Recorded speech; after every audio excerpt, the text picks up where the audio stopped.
చక్కగా వినుము. పూర్వం కాశీనగరంలో ఒక బ్రాహ్మణుడు ఉన్నాడు. అతడు మిగిలి దరిద్రుడు అగుటచే అన్నవస్త్రములు కూడా లేక ఆకలిచే బాధపడుచు ప్రతి ఇంటికి భవతీ భిక్షాంది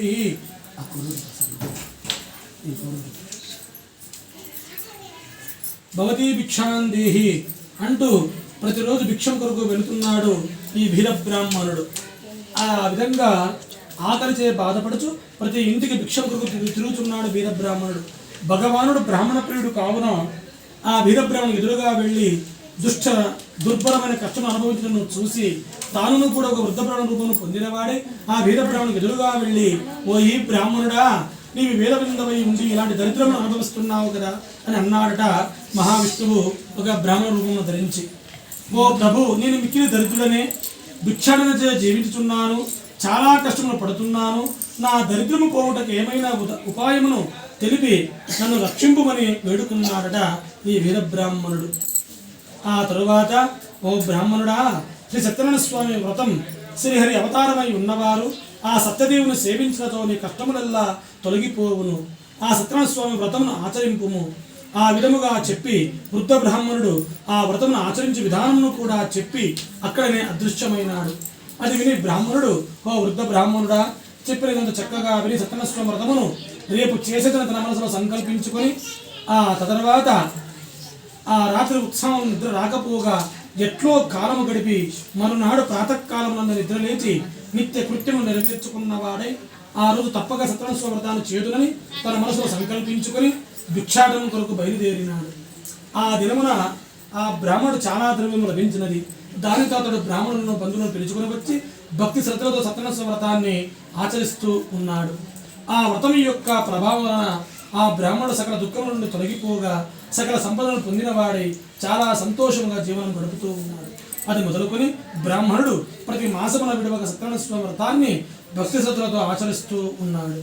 ఈ విధముగా ప్రతి మాసము సత్యనారాయణ స్వామి వ్రతాన్ని చేయుచుండడం వలన బ్రాహ్మణుడు మహా అష్టైశ్వర్యవంతుడు ఒకటయ్యే కాక సకల పాపముల నుండి విముక్తిని పొందినవాడై అంత్యమున మోక్షమును పొందిన ఈ వ్రతమును ఆచరించిన వారు ఆ బ్రాహ్మణుల వలె సకల దుఃఖముల నుండి ముక్తిని పొందిన వారే సుఖముగా నుందురు.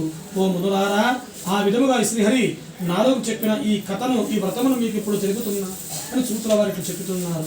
మరలా ఆ మునులు సూతుల వారు ఇట్లా అన్నారు, ఓ మహాత్మా, ఆ బ్రాహ్మణుల వలనే ఎవరైతే వ్రతాన్ని విన్నారో, ఎవరైతే వ్రతాన్ని ఆచరించున్నారో అతనితో సవిస్తారముగా తెలుపమని కోరుకున్నారట ఈ వీర బ్రాహ్మణుని ఒక వ్యక్తి. సూతుల వారు ఇట్లా చెబుతున్నాడు, ఓ మునులారా, ఆ వ్రతమును ఎవరెవరికి చేయబడుచున్నదో చెబుతున్నాను.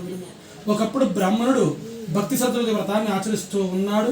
ఆయన వ్రతం ఆచరించుచుండగా బంధువులను స్వజనులను వచ్చి ఈ ఆనందంతో వ్రత కథ వినుచున్నారట. ఆ విధముగా బ్రాహ్మణుడు వ్రతము చేయుచుండగా కట్టెలమ్ముకుని జీవించువాడు అక్కడ వచ్చి కట్టెల కావిడి వీధిలో నుంచి లోపలికి వచ్చి ఆ వ్రతాన్ని చూస్తూ ఉన్నాడు. కట్టెలమ్మను అతడు మిగులు ఆకలి దప్పులతో ఉండి బ్రాహ్మణుడు చేయుచున్నదంతయు చూచి, ఓ మహాత్మా, మీరు చేయుచున్న వ్రతం ఏమిటి? ఆ వ్రతమును చేసిన ఏమి ఫలితము కలుగును? ఆ దయతో నాకు విస్తరింపమని ప్రార్థించినాడట ఆ కట్టెలమ్ముకునే కూలి వ్యక్తి ఈ భేద బ్రాహ్మణుని. ఓయి, ఈ సత్యనారాయణ స్వామి వ్రతం, ఈ వ్రతాన్ని ఎవరైతే ఆచరిస్తారో వారికి సకల కోరికలను సిద్ధించును, సకల ఐశ్వర్యములను కలుగజేయును. ఆ బ్రాహ్మణ ఆ విధముగా చెప్పగా కట్టెలమ్మను వాడు మిగులు సంతోషించి దాహము తీర్చుకుని ప్రసాదమును గ్రహించి భోజనం చేసిన ఇంటికి వెళ్ళెను. ఆ కట్టెలమ్మనతోడు సత్యనారాయణ స్వామి వ్రతం చేయుటకు నిశ్చయించుకుని మరునాడు పుల్లల కాడుని భుజముపై పెట్టుకుని ఈ దినమున ఈ పుల్లలు అమ్మిన ధనముతో విచించి సత్యనారాయణ స్వామి వ్రతాన్ని చేస్తున్నానని మనసుకు సంకల్పించుకుని పట్టణంలోనికి బయలుదేరినాడు ఈ కట్టెలమ్మనుకునే ఆ కూలీ వ్యక్తి. ఆ కట్టెలమ్మను అతడు ఆ దినమున ధనవంతులున్న వీధిలోకి వెళ్ళగా ఆ కట్టెల అమ్మగా కట్టెల కావిడికి పూర్వ దినము కంటే రెట్టింపు ధనము వచ్చెను. అందులకు అతడు మిగులు సంతోషించి అరటి పండ్లు, చక్కెర, ఆవు పాలు, ఆవు పెరుగు, ఆవు నెయ్యి, గోధుమ నూక మొదలును తీసుకుని ఇంటికి చేరుకున్నాడు. ఆ తర్వాత అతడు తన బంధువులను మిత్రులను ఆహ్వానించి యథావిధిగా సత్యనారాయణ స్వామి వ్రతాన్ని ఆచరించినాడు. ఆ వ్రత ప్రభావం వలన అతడు ధనమును, పుత్రులను, పుత్రికలను సంతోషముగా పొంది జీవితకాలమంతయు సకల సుఖములను అనుభవించి అంతమున స్వర్గలోకమును పొందెను. ద్వితీయోధ్యాయః సంపూర్ణః.